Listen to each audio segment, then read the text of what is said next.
오늘 본문은 사도행전 8장 1절로 8절 말씀입니다. 상황은 이렇습니다. 스데반이 돌에 맞아 죽는 신약 사상 첫 순교자, 복음을 전하다가 죽은 순교자가 됩니다. 그리고 사도들 외에 많은 제자들이 흩어집니다. 도망을 가는 거죠. 왜? 사울이 각 집에 들어가서 막 남녀를 잡아다가 옥에 넘겼다고 하잖아요. 그래서 잡힘을 피하고자 사람들이 예루살렘에 있다가 유대에서 사마리아까지 여기저기 또 흩어집니다. 이스라엘 백성들은 참 많이 흩어진 삶을 살았어요. 우리나라 사람들은 별로 많이 안 흩어졌죠. 우리나라 사람 흩어진 데가 언제냐면 만주에 많이 갔죠. 그죠? 간도라고 그러죠. 만주에 많이 갔어요. 그때는 일본 사람들이 하도 괴롭히니까 독립운동하러도 갔고요. 근데 이 유대인들은요, 옛날에는 잡아다가 끌고 가잖아요. 노예를 삼았잖아요. 옛날에 아시리아가 그랬고요. 바벨론이 그랬고요. 다 잡아다가 가서 노예를 삼았는데 그 잡혀간 곳에 그냥 계속 뿌리 내고 앉아 사는 거예요. 그래서 에스라와 느헤미야의 포로 귀환 때 성을 다 회복하고 재건하고 이제 도시를 정비하고 사람들이 하나님의 말씀을 들으려고 앉았는데 히브리어로 되어 있는 자기 나라 말로 되어 있는 성경을 아무도 못 읽고 그래서 학사 에스라가 그걸 낭독하는 번역한 통역 쉽게 말하면 히브리어를 모르는 사람 모르는 자국어를 잃어버린 사람들한테 자국어를 다시 들려주는 그런 삶을 살았는데 이제는 또 뭘로 또 도망을 가서 흩어져서 사느냐 디아스포라라는 거죠. 이번에는 복음을 전했더니 예수님 오셨고 그 예수가 그리스도입니다. 이제 우리가 하나님께로 하나님의 자녀로 회복된 길이 열렸다라고 하는 이 소식을 전하는 자들을 또 박해하기 시작하니까 이들이 또 잡힘을 피하고자 흩어집니다. 그런데 흩어져서 뭘 하냐면 어디 가서 꼭 숨어 있는 게 아니라 흩어져서 뭐라고? 두루 다니며 복음을 전했다라고. 특히 오늘 등장하는 빌립은 스데반과 함께 7 집사로 세워졌던 자죠. 빌립이 지금 사마리아로 내려갔다. 사마리아에 가서 거기서 가만 숨어 있는 게 아니라 특히 돌아다니면서 복음을 전하고 기적을 보이고 하나님 성령께서 하신 거죠. 그리고 귀신을 쫓아내고 성령의 이런 역사하심이 있는 일들을 빌립이 숨어 있지 않고 복음을 전함으로써 이루어지고 있습니다. 그랬더니 복음이 전해진 곳에서는 큰 기쁨이 넘치게 되었습니다. 예수님께서 지상에서 올라가시면서 승천하시면서 하신 말씀, 부탁되어지는 당부하신 말씀이 있죠. 딴 것까지 복음을 전하셨습니다. 복음의 세계 복음화가 지금 오늘 첫 출발을 하고 있습니다. 사마리아로 맨 먼저 갔다. 예루살렘에서 출발한 복음이 유대 땅을 거쳐서 사마리아까지 갑니다. 사마리아에 갔더니 복음이 전해지니까 무슨 일이 생겨요? 하나님의 나라가 회복됩니다. 하나님의 말씀이 선포되어지는 곳에 하나님의 말씀은 생동력이 있다고 그러죠. 하나님의 말씀은 살아있는 말씀이에요. 그 살아있는 말씀이 선포되어지는 곳에서는 하나님의 나라가 회복됩니다. 하나님의 나라의 회복의 특징이 뭐죠? 귀신이 쫓겨나고 아픈 자가 낫고 온전한 하나님이 만드셨을 때처럼 온전한 모습으로 회복되어지는 것이 하나님 나라의 회복의 특징입니다. 저와 여러분도 오늘 남들은 바이러스다 어쩌다 혹은 미세먼지가 어떻다 그럼에도 불구하고 하나님의 말씀을 사모해요. 예배의 장소로 나오시고 하나님을 찬양하시고 말씀을 통해서 거듭나겠다 결단하심으로써 하나님의 자녀로 회복되어 주심을 믿으시기 바랍니다. 오늘 인물 중심으로 오늘 나온 등장 인물을 보니까 박해가 있어서 사도 외에는 다 유대와 사마리아 땅으로 흩어지느라 하는데 사도들은 왜 안 갔을까요? 사도들은 지금 빌립은 사도가 아니죠. 집사죠. 많은 예수님을 영접한 자들이 다 흩어지는데 왜 사도들은 흩어지지 않았을까? 사도의 의미, 이 아포스텔로스라는 이 의미는 뭐라고 그랬죠? 뭔가 장착하고 가서 그것만 전하는 거예요. 그죠?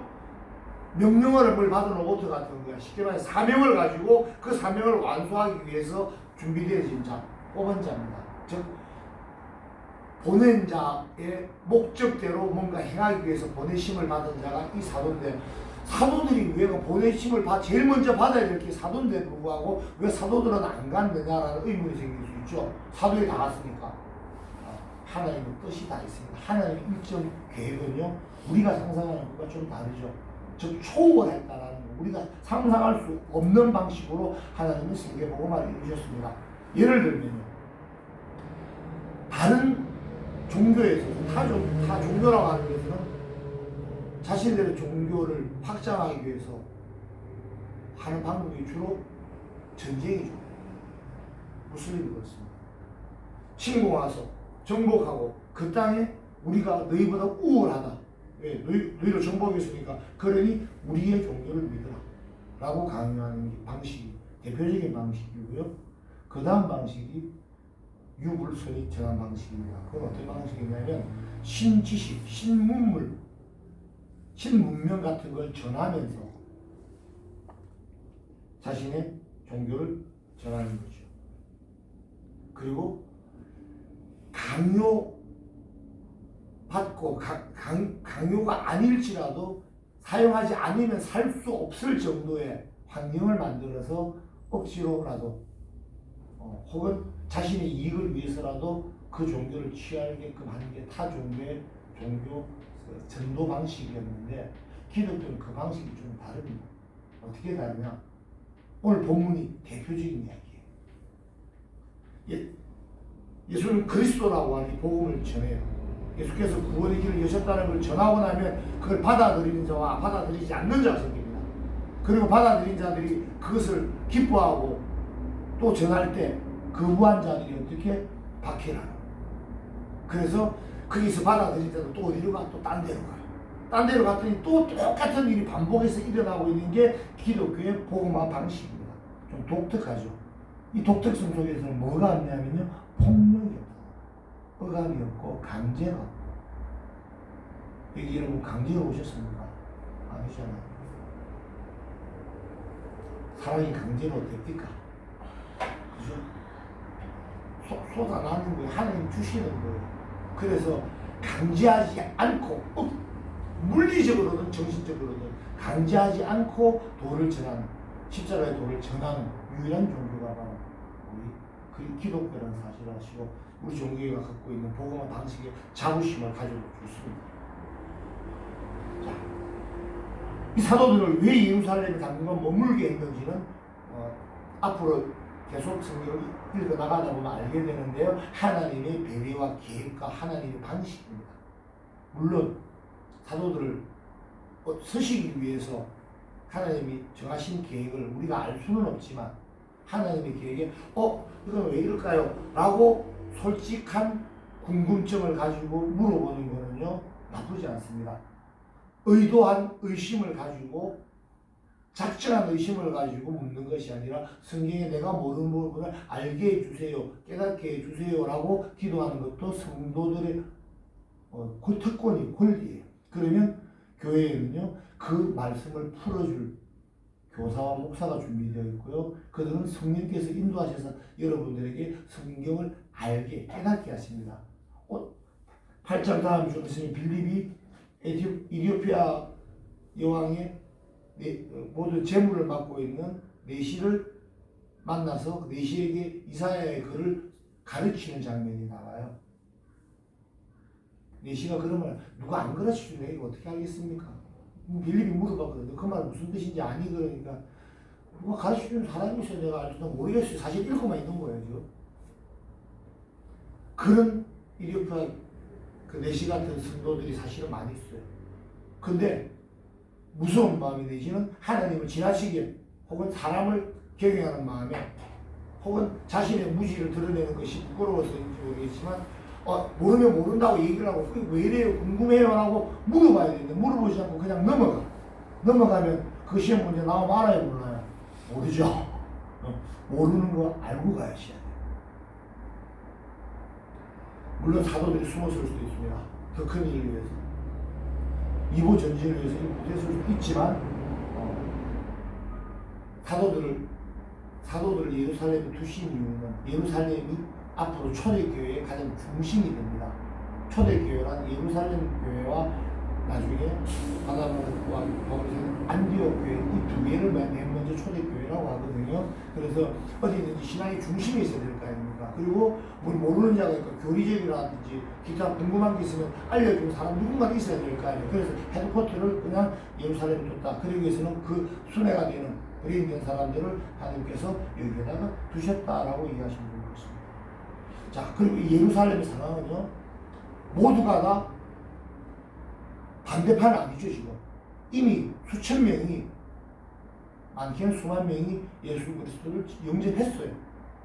그런데 그들이 세력이 커지는 것을 지켜보던 유대교가 이제 바리새인들을 중심으로 예수 공동체를 공격하기 시작합니다. 박해를 합니다.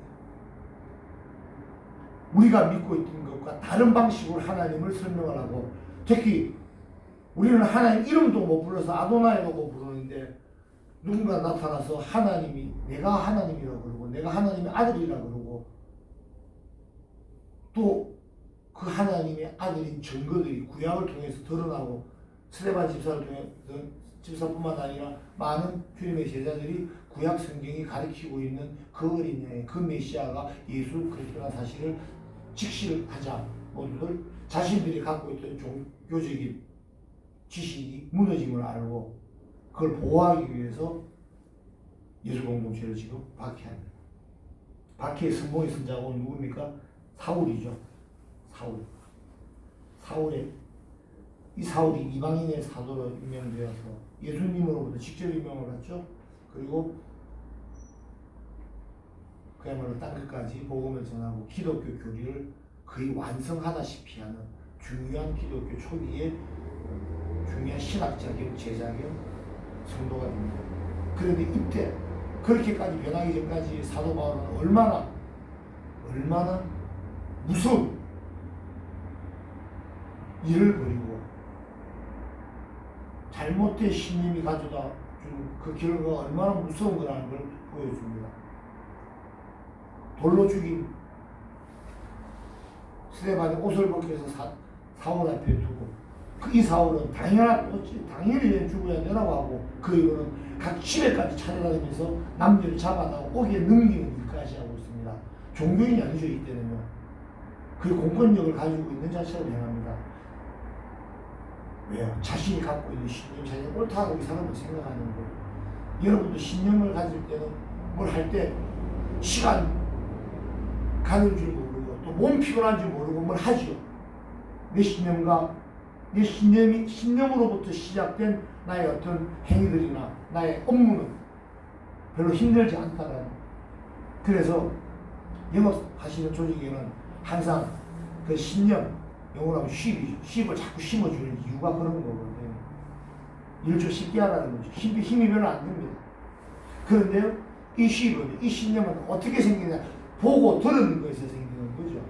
그런데 이 지식으로부터 생긴 거라는 거예요. 좀 눈으로 보고 내 뇌로 이해하는 겁니다. 이것이 인간이 만든 것들이 대부분이거든요.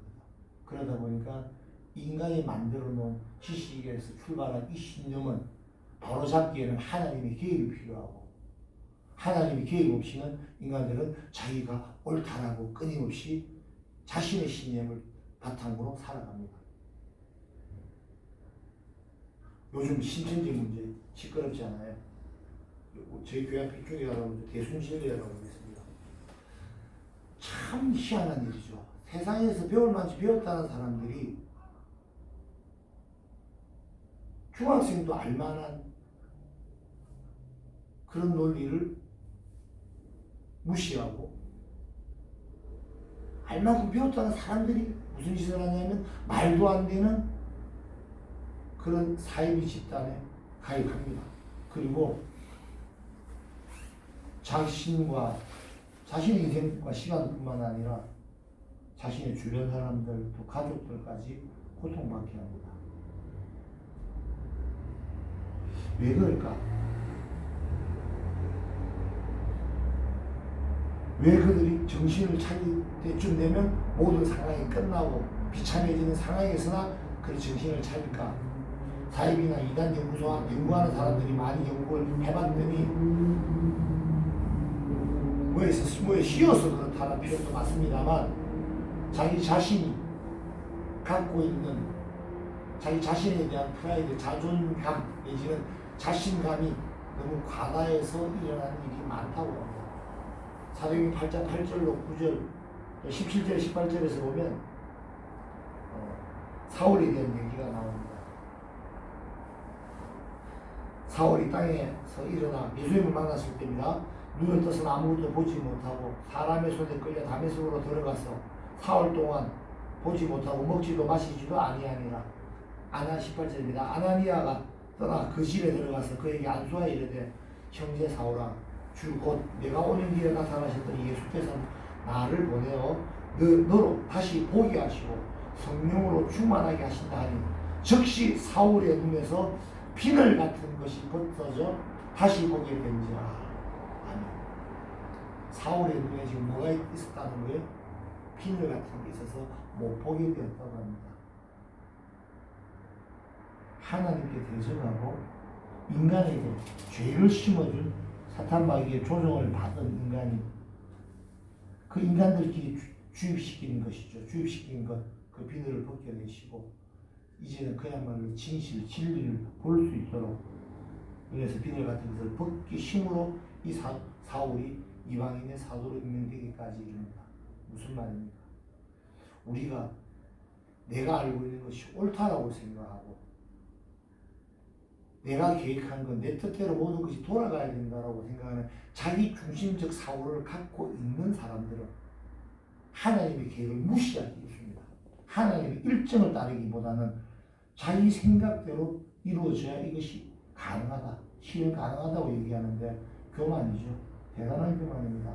나의 일정이 아니라 나의 뜻이 아니라 하나님의 뜻, 하나님의 일정대로 살아가는 저와 여러분 되시길 주의 이름으로 축복합니다.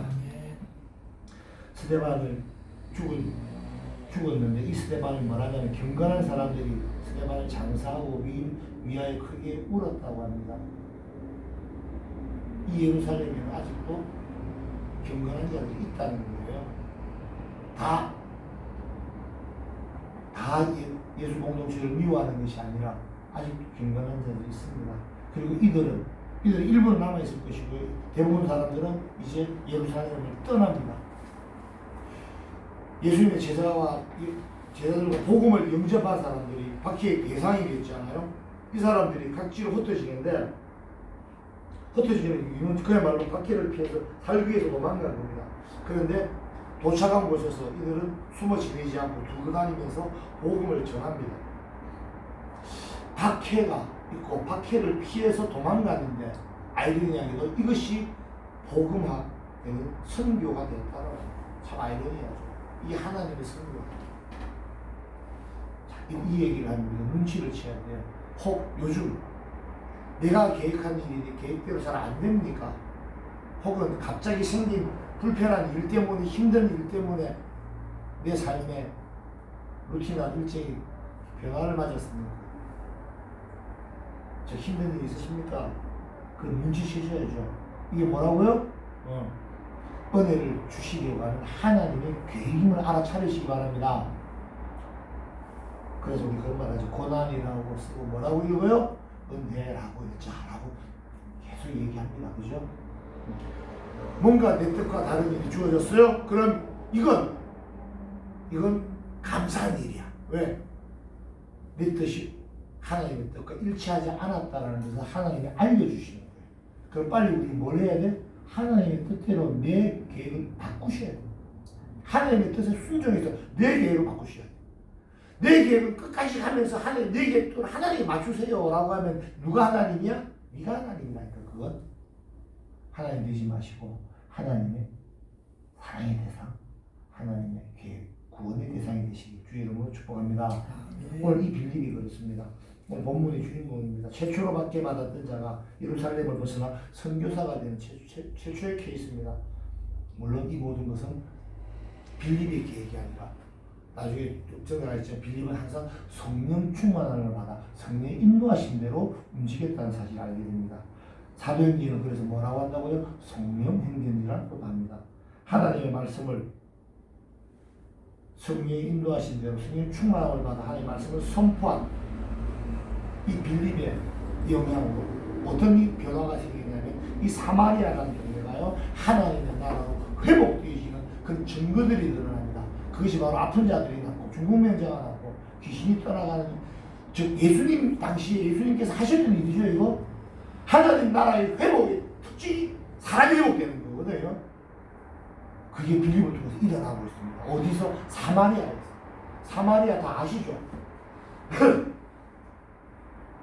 사마리아 예루살렘 북방으로 50km 정도 지중해 약간 내륙 쪽에 있는 팔레스타인 중부 지방의 성읍 이름인데요.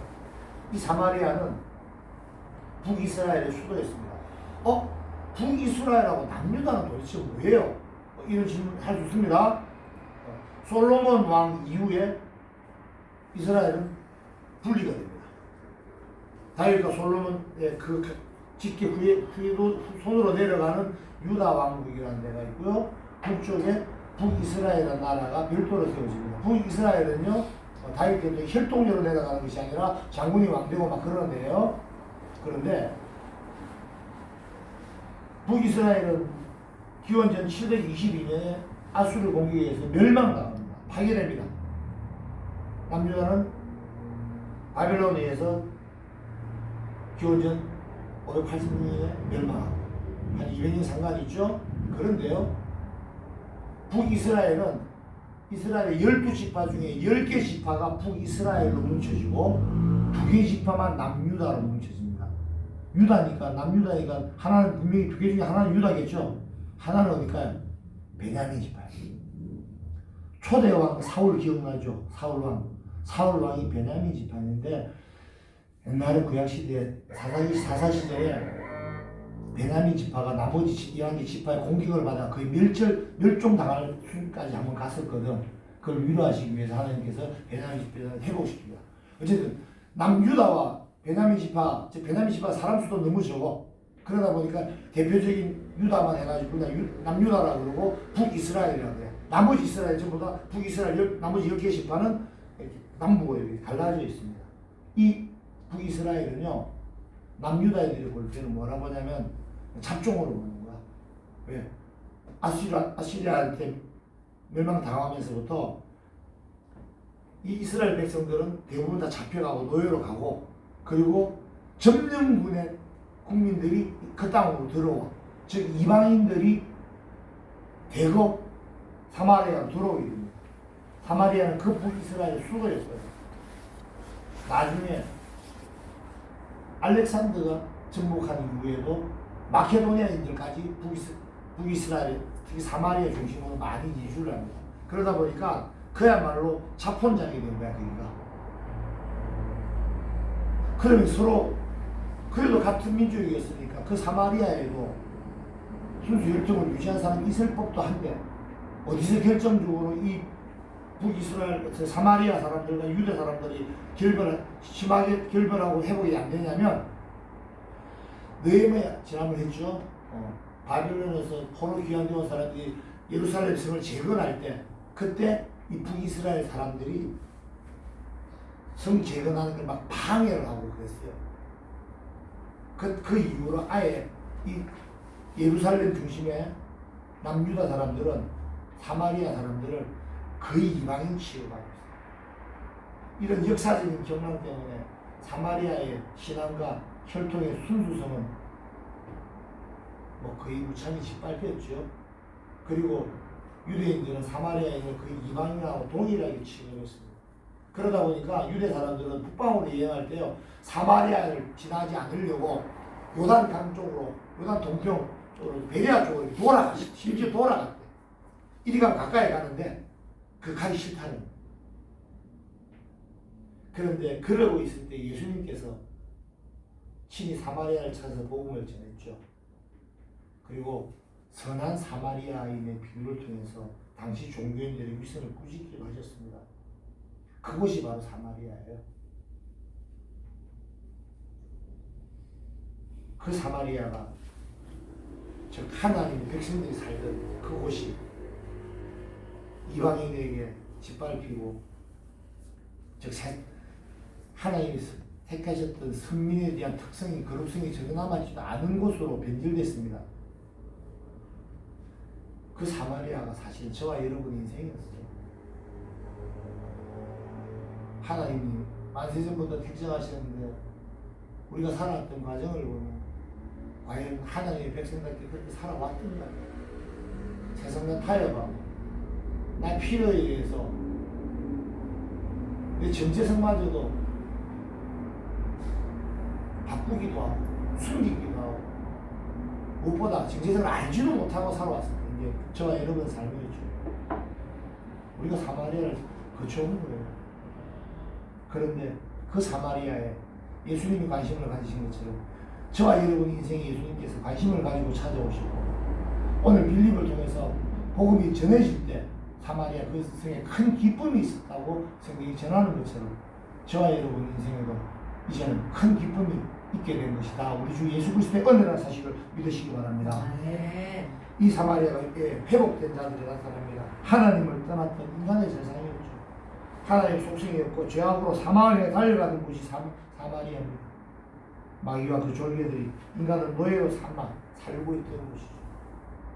그곳에 빌립을 통해서 복음이 선포되어지고 하나님 나라가 회복되어지므로 질병과 가난과 궁핍과 결핍과 죄악과 악독으로부터 해방되어 하나님의 신적인 풍성함에 함께 참여하게 되는 하나님의 자녀로 회복되어지는 역사가 일어나는 곳이 이 사마리아입니다. 그 사마리아가 저와 여러분의 삶의 자리였다는 것을 기억하시고 이제는 하나님을 떠나 아버지를 떠나 내 것만으로 살아보고 되었던 단자를 기억하시는 것처럼 이제는 하나님을 떠나지 마시고 하나님의 모든 신적인 풍성함 속에서 하나님을 내 아버지라고 부르며 기뻐 살아가는 저와 여러분 되시길 주의 이름으로 축복합니다. 네.